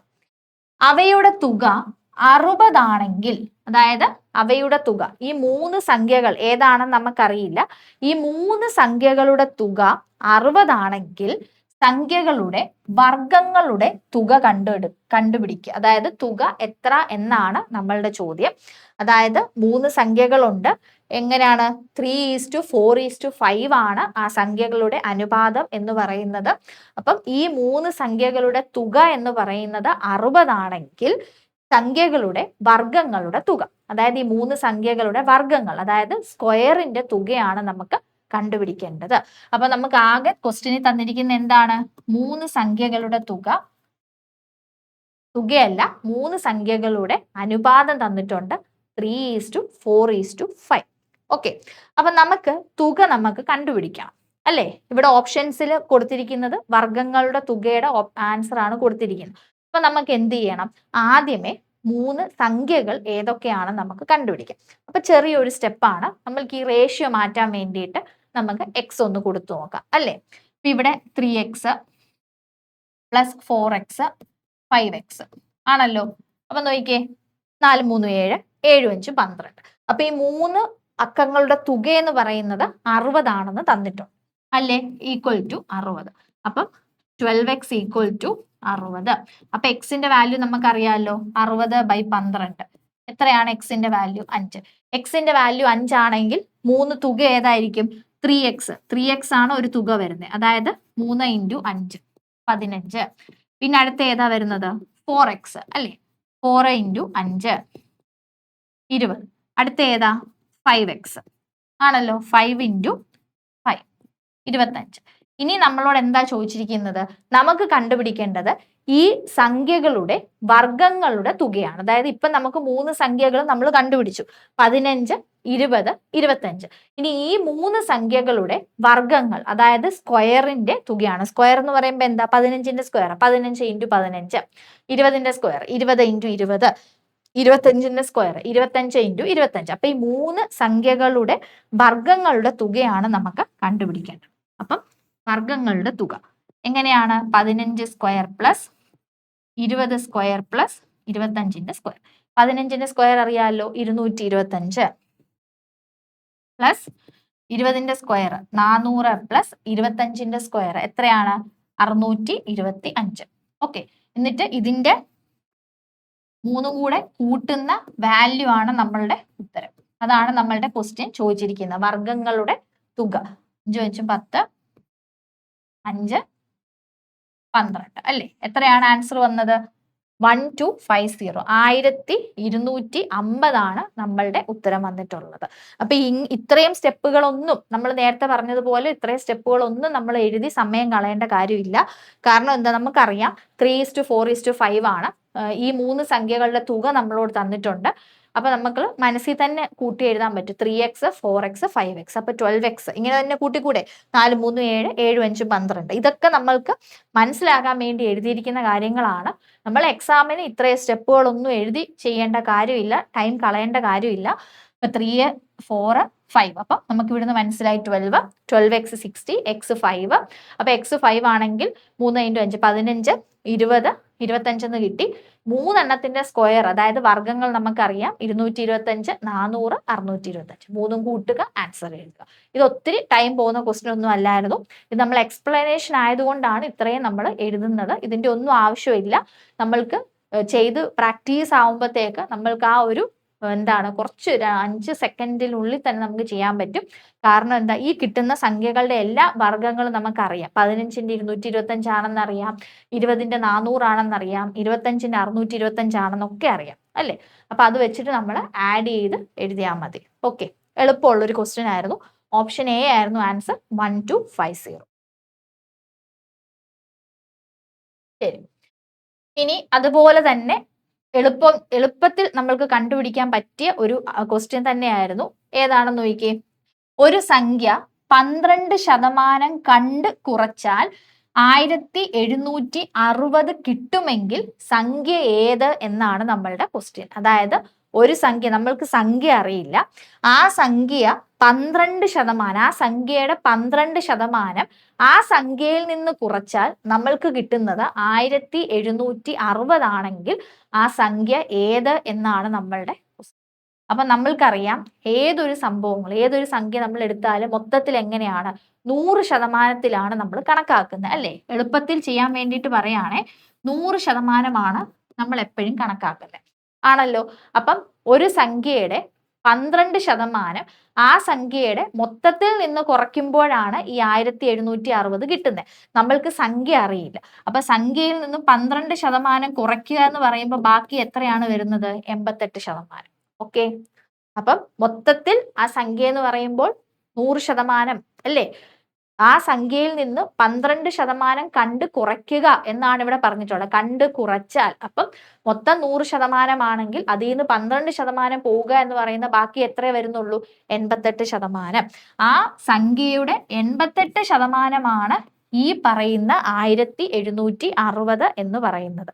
ആ സംഖ്യയുടെ ഓക്കെ 88% ഈ കൊടുത്തിരിക്കുന്ന 1760. ആ സംഖ്യ വേണമെങ്കിൽ നമ്മൾക്ക് എക്സ് എന്ന് കൊടുക്കാം. Okay, equal to 1760. ഇനി എന്ത് ചെയ്താൽ മതി? എക്സ് കണ്ടുപിടിക്കാൻ വേണ്ടി 1760 ഇൻറ്റു ഈ 100 ഇവിടെ മൾട്ടിപ്ലൈ ചെയ്യുക ബൈ 88. അപ്പം 88 ഇൻറ്റു 2 ആണ് 176. അപ്പൊ സംഖ്യ എന്ന് പറയുന്നത് 2000 സംഖ്യ. അപ്പൊ ഇതും നമ്മൾക്ക് പെട്ടെന്ന് കിട്ടുന്ന ഒരു ചോദ്യമായിരുന്നു. Option A 2000. അല്ലെങ്കിൽ നിങ്ങൾ ആദ്യമേ കുറച്ചും കൂടി സ്റ്റെപ്പുകൾ എഴുതേണ്ടി വരും. സംഖ്യ എക്സ് എന്ന് എടുക്കണം, പിന്നെ സംഖ്യയുടെ 12% എടുക്കുന്നു, അപ്പൊ x minus 12% into x equal to 1760. അപ്പൊ ചെയ്യുന്നതിൽ തെറ്റില്ല, പക്ഷെ കുറച്ചും കൂടി സ്റ്റെപ്പ് കൂടുതലായിരിക്കും. നമ്മുടെ ടൈമും നമുക്ക് കുറച്ചും കൂടി ഇതിനെക്കാട്ടിലും അപ്പുറം പോകും. അപ്പൊ ഇങ്ങനെ ചിന്തിച്ചാൽ മതി. എന്തായാലും ഒരു സംഭവം എന്ന് പറയുന്ന സംഖ്യ വരുന്നത് 100%. സംഖ്യ നമുക്ക് അറിയാത്തത് കൊണ്ട് 100%. അപ്പം ആ സംഖ്യയിൽ നിന്നും ആ സംഖ്യയുടെ 12% കണ്ട് കുറയ്ക്കുമ്പോഴാണ് നമുക്ക് ഈ 1760 കിട്ടുന്നത്. അപ്പൊ 100%. അപ്പൊ അതിൽ നിന്ന് 12 പോകുമ്പോൾ നമുക്കറിയാം ബാക്കി 88% മാത്രമാണ് ഈ കൊടുത്തിരിക്കുന്ന 1760 എന്ന് പറയുന്നത്. പിന്നെ നമുക്ക് കണ്ടുപിടിച്ചൂടെ 88% ഓഫ് ദാറ്റ് സംഖ്യ നമ്മൾ എക്സ് കൊണ്ട് എക്സ് ആയിട്ട് റെപ്രസെന്റ് ചെയ്യുന്നു. അപ്പൊ അതിനകത്തുനിന്ന് എക്സ് കണ്ടുപിടിക്കാമല്ലോ. സിമ്പിൾ ആയിട്ട് ചെയ്യാമായിരുന്നു അല്ലെ? ഓപ്ഷൻ എ 2000 ആണ് അവിടെ ആൻസർ വന്നിരിക്കുന്നത്. ഓക്കെ, ഇനി അടുത്ത ക്വസ്റ്റ്യൻ നോക്കിയേ. ഒരു ഫർണിച്ചർ തോമസ് 4800 രൂപയ്ക്ക് വാങ്ങി. ഒരു ഫർണിച്ചർ തോമസ് എന്ന് പറഞ്ഞ വ്യക്തി 4800 രൂപയ്ക്ക് വാങ്ങി. അത് പോളിഷ് ചെയ്യാൻ 1200 രൂപ ചിലവായി. അത് പോളിഷ് ചെയ്തെടുക്കാൻ വേണ്ടി 1200 രൂപ ചിലവായി. എങ്കിൽ അത് 5400 രൂപയ്ക്ക് വിറ്റാൽ അയാളുടെ ലാഭമോ നഷ്ടമോ എത്ര ശതമാനം എന്ന് കണ്ടുപിടിക്കാം. ക്വസ്റ്റ്യൻ വായിക്കുമ്പോൾ തന്നെ നമുക്കൊരു കാര്യം മനസ്സിലായി. ഫർണിച്ചറിന്റെ വാങ്ങിയ വിലയെക്കാട്ടിലും കുറവാണ് വിറ്റ വില. അപ്പോഴേ നമുക്കറിയാം അത് നഷ്ടമാണെന്ന്, അല്ലേ? ലാഭമാണേലും നഷ്ടമാണേലും നമ്മൾ കണക്കാക്കുന്നത്, അല്ലെങ്കിൽ ലാഭശതമാനമാണേലും നഷ്ടശതമാനമാണേലും നമ്മൾ കണക്കാക്കുന്നത് വാങ്ങിയ വിലയുടെ അടിസ്ഥാനത്തിലാണ്. അതായത് കോസ്റ്റ് പ്രൈസ്. വാങ്ങിയ വില എന്ന് പറയുമ്പോൾ കോസ്റ്റ് പ്രൈസിന്റെ അടിസ്ഥാനം, വിറ്റ വില എന്ന് പറയുമ്പോൾ സെല്ലിംഗ് പ്രൈസ്. വാങ്ങിയ വിലയെക്കാളും വിറ്റ വില കൂടുതലാവുമ്പോഴാണ് നമുക്ക് ലാഭം കിട്ടുന്നത്. നമ്മൾ വാങ്ങിയ വില നമ്മൾ വിൽക്കുന്ന വിലയെക്കാട്ടിലും കുറവാണെങ്കിൽ നമ്മൾക്ക് നഷ്ടമാണ് സംഭവിക്കുന്നത്. അപ്പൊ ഇവിടെ വാങ്ങിയ വില എന്ന് പറയുന്നത്, വാങ്ങിയ വില അല്ലെങ്കിൽ നമ്മൾക്ക് എന്ത് പറയാം, കോസ്റ്റ് പ്രൈസ്. കോസ്റ്റ് പ്രൈസ് എന്ന് പറയുന്നത് ആദ്യം എന്ത് ചെയ്തു, 4800 രൂപയ്ക്ക് ഫർണിച്ചർ വാങ്ങി. എന്നിട്ടും എന്താണ് ചെയ്തത്, ആ ഫർണിച്ചർ പോളിഷ് ചെയ്യാൻ വേണ്ടിയിട്ട്, ഫർണിച്ചർ പോളിഷ് ചെയ്യാൻ വേണ്ടിയിട്ട് 1200 രൂപയും കൂടെ മുടക്കി. 1200 രൂപയും കൂടെ മുടക്കി. അപ്പൊ അതും എന്താണ്, ഈ വാങ്ങിയ വിലയിൽ ഉൾപ്പെടേണ്ട കാര്യം. ഒരു വണ്ടി വാങ്ങിച്ചു, അതിന് പെയിന്റ് അടിച്ചു, അല്ലെങ്കിൽ അതിന് റിപ്പയർ ചെയ്തു. അതുപോലെ ഒരു ഫർണിച്ചർ വാങ്ങി, അതിന് പോളിഷ് ചെയ്തു, അല്ലെങ്കിൽ അതിനെ റിപ്പയർ ചെയ്തു എന്നൊക്കെ പറയുമ്പോൾ ആ തുകയും കൂടെ വാങ്ങിയ വില അല്ലെങ്കിൽ കോസ്റ്റ് പ്രൈസിൽ ഉൾപ്പെടേണ്ട തുകയാണ്, ഇൻക്ലൂഡ് ചെയ്യേണ്ട തുകയാണ്. ഓക്കെ, അപ്പം 4800 രൂപയ്ക്കാണ് ഫർണിച്ചർ വാങ്ങിയത്. 1200 രൂപ മുടക്കി ആ ഫർണിച്ചർ പോളിഷ് ചെയ്തു. അങ്ങനെയാണെങ്കിൽ മൊത്തം വാങ്ങിയ വില എന്ന് പറയുമ്പോൾ 6000 രൂപയാണ് മൊത്തത്തിൽ ആ ഫർണിച്ചറിന് വേണ്ടി തോമസ് മുടക്കിയ വില എന്ന് പറയുന്നത്. അപ്പം കോസ്റ്റ് പ്രൈസ് CP എന്ന് പറയുന്നത് 6000 രൂപ.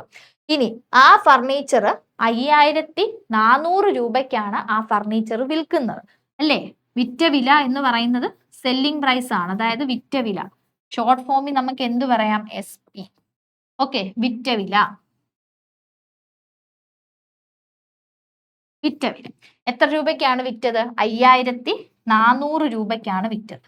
അപ്പോഴേ നമുക്ക് മനസ്സിലായി എന്താ, 600 രൂപ നഷ്ടത്തിനാണ് പുള്ളി ഫർണിച്ചർ വിറ്റിരിക്കുന്നത്. അപ്പോഴേ നഷ്ടമാണെന്നറിയാം. നഷ്ടം എന്ന് പറയുമ്പോഴേ നമുക്ക് A എന്ന് പറയുന്ന ഓപ്ഷനും എന്താ C എന്ന് പറയുന്ന ഓപ്ഷനും നമുക്ക് കട്ട് ചെയ്യാം. കാരണം ലാഭമല്ല കിട്ടിയിരിക്കുന്നത്, നഷ്ടമാണ് അവിടെ സംഭവിച്ചിരിക്കുന്നത്. അപ്പം നഷ്ടമാണെന്ന് നമുക്കറിയാം, അല്ലേ? അവിടെ ലോസ് ആണ് സംഭവിച്ചിരിക്കുന്നത്, അതായത് നഷ്ടമാണ് അവിടെ സംഭവിച്ചിരിക്കുന്നത്. അപ്പം നഷ്ടമാണ് സംഭവിച്ചിരിക്കുന്നത്. നഷ്ടശതമാനം ഇവിടെ പെർസെൻറ്റേജിലല്ലേ കൊടുത്തിരിക്കുന്നത്, ശതമാനമാണ് അപ്പം നമുക്ക് കണ്ടുപിടിക്കേണ്ടത്. അപ്പം നഷ്ടശതമാനം എന്ന് പറയുമ്പോൾ എത്രയാണ് നഷ്ടം സംഭവിച്ചത് ബൈ വാങ്ങിയ വിലയാണ്. അതായത് ലാഭമാണേലും ലാഭശതമാനമാണേലും നഷ്ടശതമാനമാണെങ്കിലും വാങ്ങിയ വിലയിലാണ് നമ്മൾ കണക്കാക്കുന്നത്. അപ്പൊ ഇവിടുത്തെ നഷ്ടം എത്രയാണ്, നഷ്ടം എന്ന് പറയുന്നത് 600 രൂപയാണ് നഷ്ടം, അല്ലേ? ഇവിടോട്ട് എഴുതാമേ, 600 ബൈ വാങ്ങിയ വില എത്രയാണ്, 6000 ഇൻറ്റു 100. ഓക്കെ, അപ്പം 10% നഷ്ടം. ഇവിടെ ഓപ്ഷൻസിൽ ആൻസർ ഇല്ലായിരുന്നു. 10% നഷ്ടം വരുന്നത്. ഓപ്ഷൻസിൽ കൊടുത്തിട്ടില്ല. ഇവിടെ റൈറ്റ് ആൻസർ എന്ന് പറയുന്നത് 10% നഷ്ടമാണ് ആൻസർ വരുന്നത്. ഓക്കെ, നഷ്ടം എന്ന് പറയുമ്പോൾ കോസ്റ്റ് പ്രൈസ് ആണ് കൂടി നിൽക്കുന്നത്, സെല്ലിംഗ് പ്രൈസ് കുറവാണ്. അപ്പൊ 6000 മൈനസ് 5600. അത് കൺഫ്യൂഷൻ ആവണ്ട, അതുകൊണ്ടാണ് ഇവിടെ എഴുതി വെച്ചത്. ഓക്കെ, ഓക്കെ അല്ലേ? ലോസ് കണ്ടുപിടിക്കാൻ അറിയാമല്ലോ. സെല്ലിംഗ് പ്രൈസ് കുറവാണെങ്കിൽ അവിടെ നഷ്ടമാണ്, സെല്ലിംഗ് പ്രൈസ് ആണ് കൂടുതലെങ്കിൽ അവിടെ ലാഭം, പ്രോഫിറ്റ് ആണ് വരുന്നത്. ഓക്കെ, അപ്പൊ ഇവിടെ 10% നഷ്ടമായിരുന്നു. ഓപ്ഷൻസിൽ ആൻസർ ഒന്നും ഇല്ലായിരുന്നു. അപ്പൊ അന്ന് ഇത് ആൻസർ ഇത് ക്യാൻസൽ ചെയ്ത് കാണുമായിരിക്കും. കാരണം 10% നഷ്ടം എന്നാണ് ആൻസർ വന്നിട്ടുള്ളത്. ഓക്കെ, ശരി. അപ്പം ഇതാദ്യം ശ്രദ്ധിച്ചു വെക്കുക. 4800 രൂപയാണ് ഇവിടെ കോസ്റ്റ് പ്രൈസ്. അതിനോടൊപ്പം ആ ഫർണിച്ചറിന് പോളിഷ് ചെയ്ത് എമൗണ്ടും കൂടെ നമ്മൾ ഇൻക്ലൂഡ് ചെയ്യണം. അങ്ങനെയാണ് മൊത്തം കോസ്റ്റ് പ്രൈസ് 6000. ഇത്രയും മുടക്കിയിട്ട് 5400 രൂപയ്ക്ക് മാത്രമാണ് ആ ഫർണിച്ചർ വിറ്റത്. 600 രൂപയാണ് നഷ്ടം. അപ്പൊ നഷ്ടശതമാനം എന്ന് പറയുമ്പോൾ 600 ബൈ മൊത്തത്തിലുള്ള വാങ്ങിയ വില 6000 ഇൻറ്റു 100, 10% നഷ്ടമാണ് സംഭവിച്ചിരിക്കുന്നത്. ഓക്കെ, ശരി. ഇനി അതുപോലെ തന്നെ മറ്റൊരു കോഴ്സിന്റെ കാര്യം പറയാം. LP UPയുടെ ഫൗണ്ടേഷൻ കോഴ്സ് ആണ്. 999 ആണ് റേറ്റ് വരുന്നത്. 50% ഓഫർ ഉണ്ട്. 1 ഇയർ വാലിഡിറ്റി ആണ്. ഏറ്റവും ഇമ്പോർട്ടൻ്റ് ആയിട്ട് വരുന്നത് സിലബസ് വൈസ് ആയിട്ടുള്ള ക്ലാസ്സസ് ആണ്. പിന്നെ 500 മണിക്കൂർ 500 അവർ ക്ലാസ്സസ് ആണ് ഇതിനകത്ത് വരുന്നത്. പിന്നെ ഓൾറെഡി ഫെബ്രുവരി 16 സ്റ്റാർട്ട് ചെയ്തു. പക്ഷെ എന്നാലും നമ്മൾക്ക് ജോയിൻ ചെയ്യാൻ അവസരമുണ്ട്. 999 മാത്രമാണ് റേറ്റ്. 50% ഓഫ് ഉണ്ട്. ഓൾറെഡി വിദ്യാരംഭം 2.0 കോഴ്സ് പർച്ചേസ് ചെയ്ത യൂസേഴ്സിന് എക്സ്ട്രാ 50% ഓഫാണ്. അപ്പോൾ ഫൗണ്ടേഷൻ കോഴ്സ് ആണ്. അപ്പോൾ ബേസ് ലെവലിൽ നിന്നാണ് നമ്മൾ പഠിച്ചു വരുന്നത്. എല്ലാ സബ്ജക്റ്റും ബേസ് ലെവലിൽ നിന്ന് പഠിക്കുക. ഒരു PSC ബിഗിൻ ചെയ്യുന്ന ഒരു സ്റ്റുഡൻറ്റിനും അതുപോലെ തന്നെ റീസ്റ്റാർട്ട് ചെയ്യുന്നവർക്കും യൂസ്ഫുൾ ആയിട്ടുള്ള ഒരു കോഴ്സാണ്. ഫൗണ്ടേഷൻ കോഴ്സാണ്. 1 ഇയർ വാലിഡിറ്റി ആണ്. LP UPയുടെ ഫൗണ്ടേഷൻ കോഴ്സാണ്. സോ ജോയിൻ ചെയ്യാത്തവർ ജോയിൻ ചെയ്യുക. മാക്സിമം ഓപ്പർച്യൂണിറ്റി യൂട്ടിലൈസ് ചെയ്യുക. കാരണം 1 ഇയർ ഉണ്ട്. നമ്മൾക്ക് റീസ്റ്റാർട്ട് ചെയ്യുന്നവർക്കും PSC ബിഗിൻ ചെയ്യുന്നവർക്കും എല്ലാം യൂസ്ഫുൾ ആയിട്ടുള്ള ഒരു കോഴ്സാണ്. അപ്പൊ ജോയിൻ ചെയ്യുക, പഠിക്കുക, ഓഫർ ഉണ്ട്. ഓക്കെ,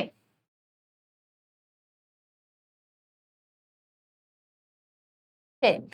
ഇനി നെക്സ്റ്റ് ക്വസ്റ്റ്യൻ നോക്കിക്കോ. 625 പവറിൽ എന്താ വന്നിട്ടുള്ളത്? 0.16. ഇത് എക്സ്പോണൻസ് കൃത്യംഗ നിയമങ്ങളിലെ പോർഷൻ ആണ്. ഇൻറ്റു 625 പവറിൽ 0.07. ഇതാണ് നമ്മളുടെ question. 625 raise to 0.16 into 625 raise to 0.09. അപ്പം എക്സ്പോണന്റിന്റെ ചെറിയ ചെറിയ ഇക്വേഷൻസ് ഒക്കെ നമുക്ക് ഓർമ്മ കാണും അല്ലേ? വലിയ ഇക്വേഷൻസ് കൺഫ്യൂസിങ് അല്ല, ഇക്വേഷൻസ് ഒക്കെ എളുപ്പമാണ്. നമുക്കറിയാം ബേസ് ഒന്നാണെങ്കിൽ a raise to m into a raise to n. Base ഒന്നാണെങ്കിൽ നമുക്ക് എങ്ങനെ എഴുതാം? a raise to m plus n അല്ലേ? ബേസ് ഒന്നായിരിക്കണം. ബേസ് എന്ന് പറയുന്നത് താഴത്തെ പോർഷൻ, മുകളിൽ വരുന്ന റേസ് ടു വരുന്നത് അതിന്റെ പവർ ആണ്. അപ്പൊ ഇവിടെ ബേസ് രണ്ടും ഈക്വൽ ആണ് അല്ലേ? 625 ആണ് ബേസ് വന്നിരിക്കുന്നത്. ബേസ് രണ്ടും 625 ആണ് വന്നിരിക്കുന്നത്. അപ്പൊ ഇവിടെ നമുക്ക് ആദ്യം ഈ ഇക്വേഷൻ വെച്ചിട്ട് നമുക്കൊന്ന് എഴുതാം അല്ലേ? a raise to m into a raise to n എന്ന് പറഞ്ഞാൽ a raise to m plus n. അപ്പൊ ഇതിനെ നമുക്ക് എങ്ങനെ കൊടുക്കാം? 625 റേസ് ടു 0.16 പ്ലസ് 0.09. അപ്പൊ എങ്ങനെ വരാം? 625 റേസ് ടു 0.16ഉം 0.09ഉം ആഡ് ചെയ്യാൻ എല്ലാവർക്കും അറിയാമല്ലോ. ഡെസിമൽ ആണ്, അതുകൊണ്ട് തെറ്റിക്കരുത്. ചെറിയൊരു ഡെസിമൽ അല്ലേ? നോർമലി ആഡ് ചെയ്ത് 9 6 15 25. അപ്പം 0.25. എങ്കിലും നമ്മളുടെ ആൻസർ ആവുന്നില്ലല്ലോ. ഈ 0.25 എന്ന് പറയുന്നത് എന്താണ്? 1/4 ഈക്വൽ അല്ലേ? 1/4 അല്ലേ 0.25 എന്ന് പറയുന്നത്? അപ്പൊ ഇതിനെ നമുക്ക് എങ്ങനെ എഴുതാം? 625 ദ ഹോൾ റേസ് ടു 1/4. എങ്കിലും നമ്മൾക്ക് ഉത്തരം വന്നിട്ടില്ല. ഇനി നമ്മൾ ഒന്നുകൂടെ ഒന്ന് റെഡ്യൂസ് ചെയ്യണം. 625 എന്ന് പറഞ്ഞാൽ നമുക്കറിയാം 5 റേസ് ടു 4 ആണ്. അതായത് 5നെ 4 പ്രാവശ്യം ഗുണിക്കുമ്പോഴാണ് നമുക്ക് 625 കിട്ടുന്നത്. 5 ഇൻറ്റു 5 25, 25 ഇൻറ്റു 5 125, 125 ഇൻറ്റു 5 625. അപ്പൊ 625 എന്ന് പറയുമ്പോൾ 5 റേസ് ടു 4 ഇൻറ്റു 1/4. അപ്പൊ ഈ 4 4 ക്യാൻസൽ ആയി. 5 റേസ് ടു 1 എന്ന് പറയുന്നത് 5 തന്നെയാണ്. അപ്പൊ ഏതാ ഓപ്ഷൻ വരുന്നത്? ഓപ്ഷൻ എ ആണ് ഉത്തരം. 5 എന്നുള്ളതാണ് ഉത്തരം വരുന്നത്. ഇനി അപ്പൊ ആദ്യം നമ്മൾ ഇത് അറിഞ്ഞിരിക്കണം. a raise to m into a raise to n എന്ന് പറയുന്നത്, അതായത് ബേസുകൾ ഒന്നാണെങ്കിൽ പവേഴ്സ് തമ്മിൽ നമുക്ക് ഒരുമിച്ച് ആഡ് ചെയ്ത് എഴുതാം. അപ്പൊ a raise to m plus n. അപ്പൊ ഇവിടെ രണ്ട് ബേസ് എന്ത് തന്നെയായിരുന്നു? 625 ആണ്. അപ്പം 0.16 പ്ലസ് 0.09 0.25. എന്നിട്ട് 0.25 എന്ന് പറയുന്നത് 1/4 കാൽ 1/4 ഈക്വൽ. ഇനി 625നെ നമുക്ക് 5ന്റെ പവറിൽ എഴുതുമ്പോൾ 5 റേസ് ടു 4. അപ്പൊ ഈ 4ഉം ഈ 4 നമുക്ക് വെട്ടിക്കളയാം. പിന്നെ 5 റേസ് ടു 1 അതെന്ന് പറയുന്നത് എത്രയാണ്? 5 തന്നെ, 5 ആണ് വരുന്നത്. അപ്പൊ ഏത് ആൻസർ വരുന്നത്? Option A 5. ഓക്കെ, ഇനി ഒരു ഓഡ് വൺ ഔട്ടിന്റെ ക്വസ്റ്റ്യൻ ആയിരുന്നു. ഒറ്റയാനെ തിരഞ്ഞെടുക്കാം. Radium, oxygen, chlorine, hydrogen. ഇതിനകത്ത് ഓഡ് വൺ എന്ന് പറയുന്നത് റേഡിയം ആയിരുന്നു. Odd one. ഓക്കെ, അപ്പൊ ഇതുപോലത്തെ ചെറിയ ചെറിയ സിമ്പിൾ ആയിട്ടുള്ള ക്വസ്റ്റ്യൻസും ഉണ്ട്, പിന്നെ നമ്മൾ ടൈം ഒരുപാട് പോകുന്ന ക്വസ്റ്റ്യൻസും ഉണ്ട്. എല്ലാം കൂടെ മിക്സ് ചെയ്തിട്ടുള്ള ഒരു ക്വസ്റ്റ്യൻ പേപ്പർ ആയിരുന്നു 2025 ചോദിച്ചത്. ഓക്കെ, അപ്പൊ ഇവിടുത്തെ ഓഡ് വൺ ഔട്ട് എന്ന് പറയുന്നത് റേഡിയം. ഇനി ഈ ഓക്സിജൻ, ക്ലോറിൻ, ഹൈഡ്രജൻ എന്നൊക്കെ പറയുന്നത് നോൺ മെറ്റൽ ഗ്യാസസ് ആയിരുന്നു. റേഡിയം ഇതിൽ നിന്നും ഡിഫറൻഷിയേറ്റ് ചെയ്ത് നിൽക്കുന്ന ഒരു മെറ്റൽ ആയിരുന്നു. അപ്പൊ ഇത് നോക്കുമ്പോൾ തന്നെ അറിയാം, മറ്റേത് ഓക്സിജൻ, ക്ലോറിൻ, ഹൈഡ്രജൻ എന്നൊക്കെ പറയുന്ന ഒരു ഗേഷ്യസ് ഫോമിൽ വരുന്ന സംഭവമാണ്. റേഡിയം ആണ് ഇതിനകത്ത് ഓഡ് വൺ ആയിട്ട് നിൽക്കുന്നത്. ഓക്കെ, ശരി. ഇനി അടുത്ത ഒരു ക്വസ്റ്റ്യൻ. ഈ ഒരു ക്വസ്റ്റ്യൻ എന്ന് പറയുന്നത് നല്ല ടൈം പോകുന്ന ഒരു ക്വസ്റ്റ്യൻ ആയിരുന്നു. അത്യാവശ്യം ഭയങ്കരമായിട്ട് ടൈം കൺസ്യൂമിങ് ആയിട്ടുള്ള ഒരു ക്വസ്റ്റ്യൻ ആയിരുന്നു. ഈ ക്വസ്റ്റ്യൻ ചെയ്ത് നോക്കുന്ന സമയത്തിന് ഇതിന്റെ മറ്റു പല ക്വസ്റ്റ്യൻസും നമുക്ക് ചെയ്യാൻ പറ്റും. ഈ ക്വസ്റ്റ്യൻ ഇടയ്ക്ക് വന്ന ഒരു ക്വസ്റ്റ്യൻ ആണ്, മീൻസ് ക്വസ്റ്റ്യൻ പേപ്പറിന്റെ ഇടയിലുള്ള ഒരു ക്വസ്റ്റ്യൻ ആയിരുന്നു.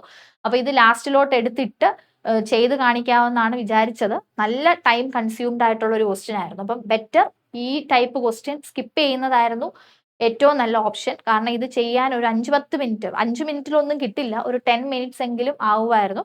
അപ്പൊ ആ സമയം കൊണ്ട് നമുക്ക് അടുത്ത ക്വസ്റ്റ്യനുകൾ ചെയ്തെടുക്കാമായിരുന്നു. അപ്പൊ ഇതുപോലുള്ള ക്വസ്റ്റ്യൻസ് വരുമ്പോൾ ഇതിൽ തന്നെ നിൽക്കാതെ സ്കിപ്പ് ചെയ്ത് അടുത്ത ക്വസ്റ്റ്യൻസ് ചെയ്ത് ലാസ്റ്റ് ഇതിൽ വർക്കൗട്ട് ചെയ്യുന്നതായിരിക്കും ഏറ്റവും വൈസ് ആയിട്ടുള്ള ഡിസിഷൻ. അതെപ്പോഴും നിങ്ങൾ ടൈം മാനേജ്മെന്റിൽ നിങ്ങൾ ഫോളോ ചെയ്യേണ്ട ഒരു കാര്യമാണ്. ഓക്കെ, ഇവിടെ നോക്കിക്കേ, ചുറ്റളവ് 39.6 മീറ്റർ ആയ വൃത്തത്തിന്റെ വിസ്തീർണം ഒരു ചതുരത്തിന്റെ വിസ്തീർണത്തിന് തുല്യമാണ്. ചതുരത്തിന്റെ നീളം 27.72 മീറ്റർ ആണെങ്കിൽ വീതി എത്ര എന്നാണ് ക്വസ്റ്റ്യൻ. അപ്പൊ ഇവിടെ അത് മാത്രമല്ല, ഡെസിമലും കൂടെ ഉൾപ്പെട്ട് വരുന്ന ഒരു ക്വസ്റ്റ്യൻ ആയിരുന്നു. അപ്പം മൾട്ടിപ്ലൈ ചെയ്തും ഡിവൈഡ് ചെയ്തും ഒക്കെ എന്തായാലും നമ്മൾക്ക് ഇതിനകത്തുനിന്ന് ചില വാല്യൂസ് കണ്ടുപിടിക്കാതെ യാതൊരുവിധ ഷോർട്ട് കട്ട് മെത്തേഡ് നമ്മൾ ആപ്ലിക്കബിൾ അല്ല. കാരണം ഈ ഒരു ടൈപ്പിൽ നമ്മൾ ഇക്വേഷൻ ചെയ്ത് നോക്കുക എന്നുള്ളതായിരുന്നു. ക്വസ്റ്റ്യനിൽ പറഞ്ഞിരിക്കുന്നത് ചുറ്റളവ് 39.6 മീറ്റർ ആയ വൃത്തത്തിന്റെ വിസ്തീർണം. അതായത് വൃത്തത്തിന്റെ വിസ്തീർണവും 39.6 മീറ്റർ ചുറ്റളവ് വരുന്ന ഒരു വൃത്തം, അതായത് സർക്കിളിന്റെ വിസ്തീർണം എന്ന് പറയുന്ന ഏരിയയും ഒരു ചതുരത്തിന്റെ വിസ്തീർണം, അതായത് ഒരു റെക്റ്റാങ്കിളിന്റെ ഏരിയയും തുല്യമാണ്. അങ്ങനെയാണെങ്കിൽ ഈ പറയുന്ന ചതുരത്തിന്റെ നീളം 27.72 മീറ്റർ, അതായത് ലെങ്ത് തന്നിട്ടുണ്ടെങ്കിൽ ഈ പറയുന്ന ചതുരത്തിന്റെ വീതിയാണ് നമുക്ക് കണ്ടുപിടിക്കേണ്ടത്. മനസ്സിലായോ?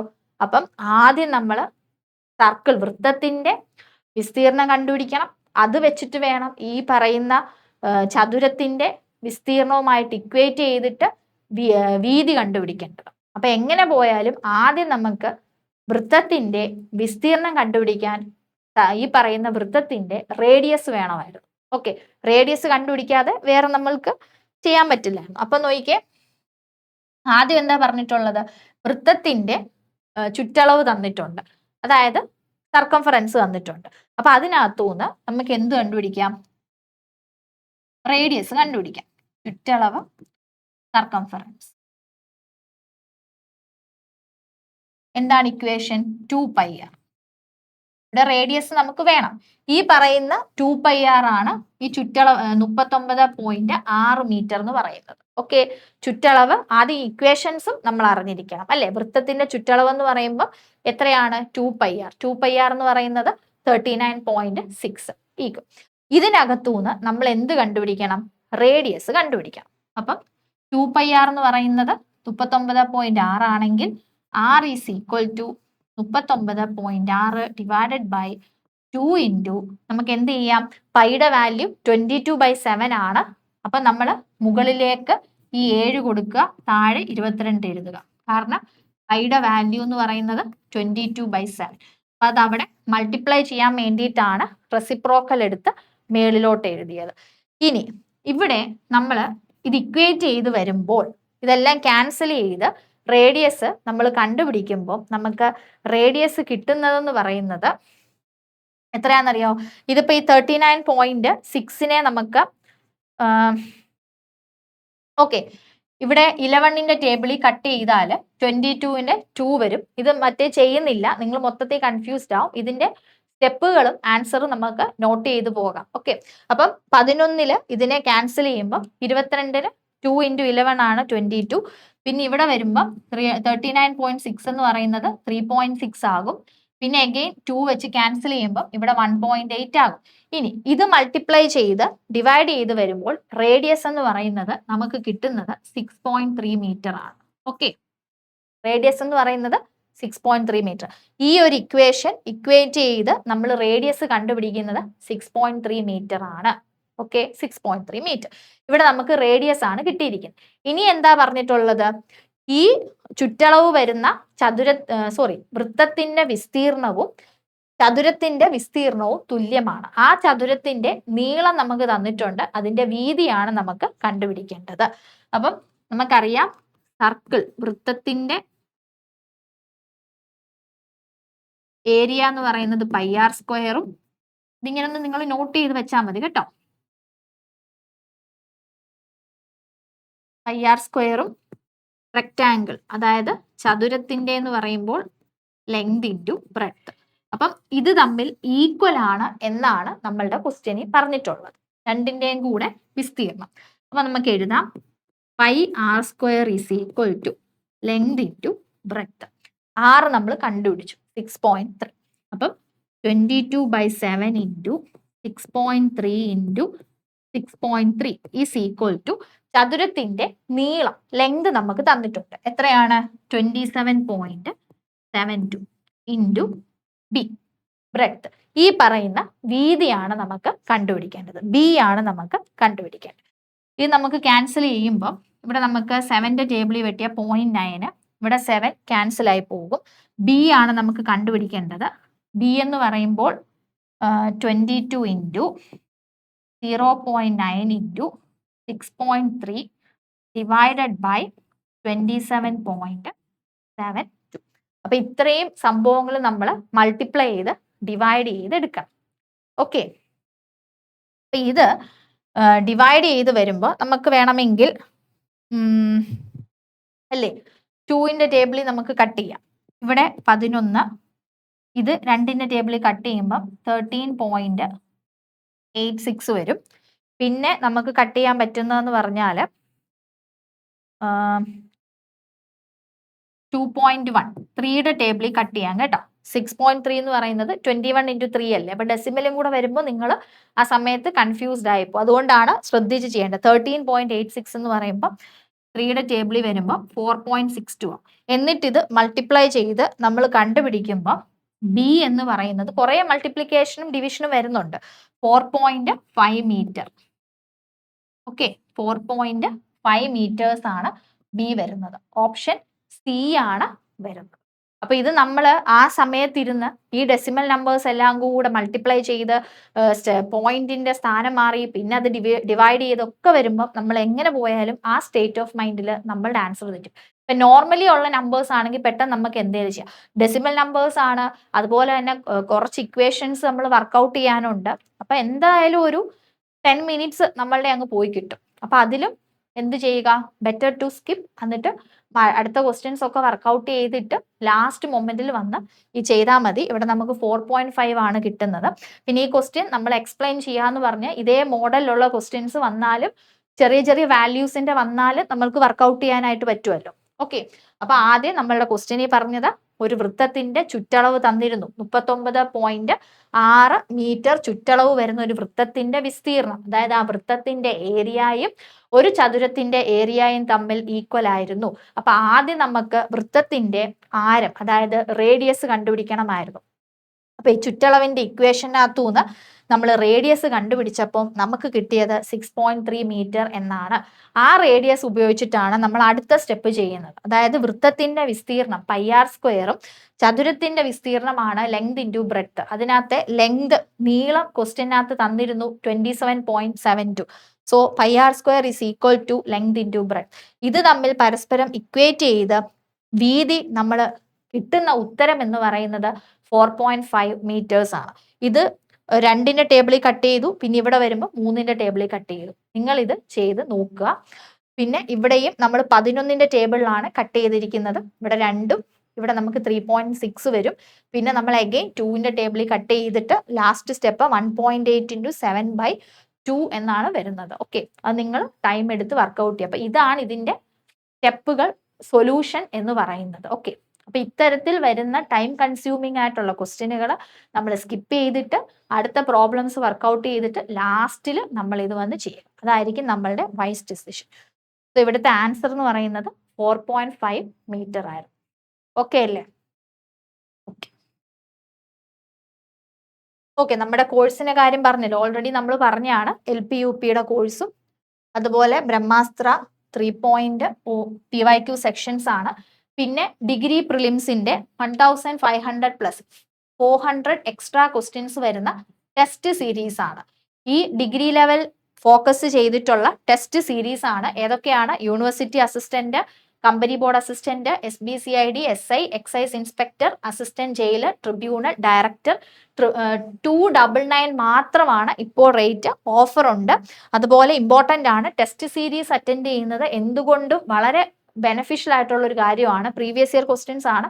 എല്ലാ സബ്ജക്റ്റിന്റെയും ഈ ഇത്രയും എക്സാമിന് ഫോക്കസ് ചെയ്തിട്ടുള്ള ടെസ്റ്റ് സീരീസ് ആണ്.